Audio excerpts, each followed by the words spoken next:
L'engagement à promouvoir l'égalité des sexes et les droits des femmes signifie lutter contre la pauvreté, garantir leur accès aux ressources économiques, à l'éducation et à la santé, accroître leur participation aux instances de décision et les protéger contre toutes les formes de violence et de discrimination.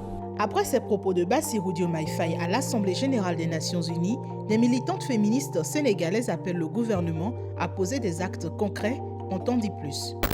Dans une tribune diffusée sur les réseaux sociaux, 15 associations féministes ont salué la prise de parole symbolique porteuse d'espoir et de reconnaissance de Bassirou Diomaye Faye à l'ONU.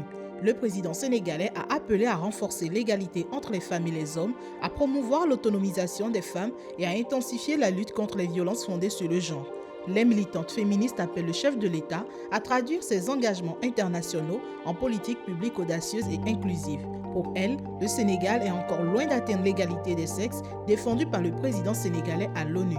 Dans la tribune, elle rappelle la recrudescence alarmante des féminicides, des violences faites aux femmes et la violation des droits des filles dans le pays. Elle considère par ailleurs que sur le plan juridique, certaines lois demeurent discriminatoires, âge légal au mariage fixé à 16 ans, obligation pour les femmes d'obtenir l'autorisation de leur mari pour voyager avec leurs enfants, interdiction de l'avortement pour les victimes de viol ou d'inceste, ou encore pouvoir exclusif du mari sur la résidence familiale.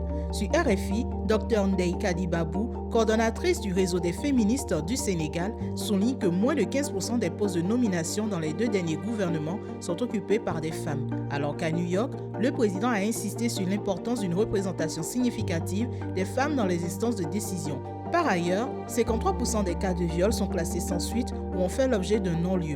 Dans la tribune, les militantes féministes ont proposé une profonde réforme juridique et ont assuré qu'elles resteront vigilantes afin que ce discours symbole du président de la République ne demeure pas sans écho dans les politiques nationales.